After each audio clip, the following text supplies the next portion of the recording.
नमस्कार, मैं हूं शिवेंद्र श्रीवास्तव और आप देख रहे हैं यूपी तक। यूपी तक में आज मुद्दे की बात ये कि अगर उत्तर प्रदेश में आपको डॉक्टर बनना है, पढ़ाई करनी है, तो कम से कम 10 साल तक यही नौकरी करनी होगी। और अगर ऐसा आप नहीं करते हैं तो आपको चुकाने होंगे 1 करोड़ रुपए। जी हाँ, बिल्कुल सही सुना आपने।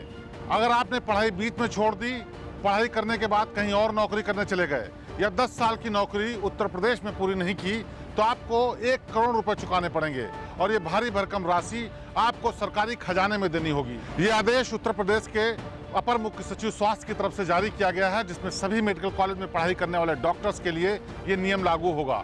और ये नियम क्यों लागू किया गया है ये भी हम आपको बताएंगे, लेकिन उससे पहले हम आपको बता दें कि सरकार इन डॉक्टरों की पढ़ाई के लिए लाखों रुपए हर साल खर्च भी करती है। मेडिकल और पीजी की पढ़ाई करने के लिए सब्सिडी देने के लिए सरकार लाखों रुपए सरकारी खजाने से डॉक्टरों की पढ़ाई पर खर्च करती है।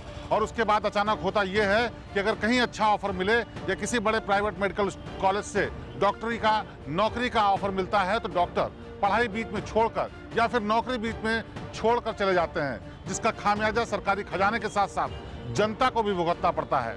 अब इस समस्या से निजात पाने के लिए यूपी सरकार ने फरमान जारी किया है कि अगर पढ़ाई या नौकरी बीच में छोड़ी तो 1 करोड़ रुपए चुकाइए, उसके बाद चाहे जहां जाइए।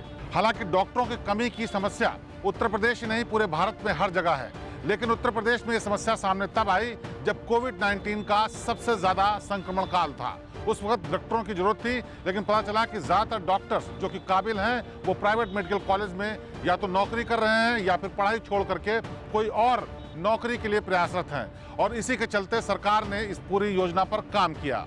इस योजना से ये भी पता चला कि उत्तर प्रदेश ही नहीं पूरे देश में जहां जहां भी डॉक्टरों की कमी है, वहां डॉक्टरों की कमी पूरी करने के लिए उनके पास अभी कोई फुल प्रूफ प्लान भी नहीं है। लिहाजा इस कमी को और न बढ़ने देने के लिए उत्तर प्रदेश सरकार ने नायाब तरीका निकाला है।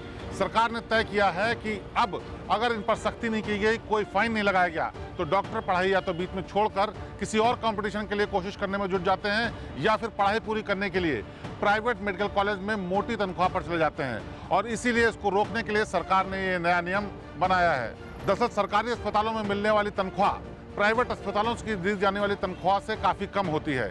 इसीलिए लाखों रुपए खर्च करके जब डॉक्टर बन करके कोई पढ़ाई करके निकलता है, तो बेहतर ऑप्शन के लिए वो नौकरी करने प्राइवेट अस्पताल की तरफ भी रुख कर देता है। इससे टैलेंट का लॉस तो होता ही है, साथ ही साथ आम जनता को जो सुविधा मिल सकती है सस्ते में, वो भी नहीं मिल पाती। और अस्पतालों में डॉक्टरों की कमी के चलते मरीज परेशान रहते हैं और उसका खामियाजा सरकार को भी भुगतना पड़ता है।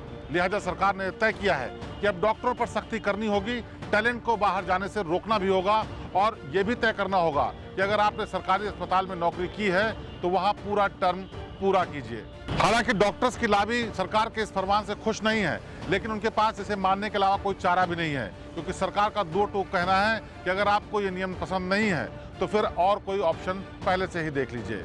और अगर यहाँ सरकारी नौकरी करनी है, डॉक्टर बनना है, पढ़ाई करनी है, तो आपको 10 साल यूपी की ही सेवा में लगाने होंगे। अब आगे इसका किस तरह से नियम बदले जाते हैं नहीं, या फिर इसका क्या असर होता है, तो वक्त बताएगा। लेकिन कुल मिलाकर के यह नया नियम डॉक्टरों के लिए मुश्किल खड़ी कर सकता है, क्योंकि डॉक्टर्स पढ़ाई करने के दौरान ही कई जगह नौकरी के ऑप्शन तलाशना शुरू कर देते हैं और उसके बाद जैसे ही सरकारी नौकरी में अस्पताल में आते हैं, उसके बाद प्राइवेट अस्पताल से उनके लिए बेहतर ऑफर आने शुरू होते हैं। ऐसे में उनके लिए ये मुश्किल होगा कि अब वो नौकरी छोड़कर प्राइवेट अस्पतालों की तरफ रुख कर सकें। तो यूपी में डॉक्टरों को रोकने के लिए ये नए नियम और 1 करोड़ के फाइन पर ये थी यूपी तक की खास पेशकश। प्रदेश की बाकी ताज़ातरीन और बेहतरीन खबरों के लिए आप देखते रहिए यूपी तक। आपसे फिर होगी मुलाकात। नमस्कार।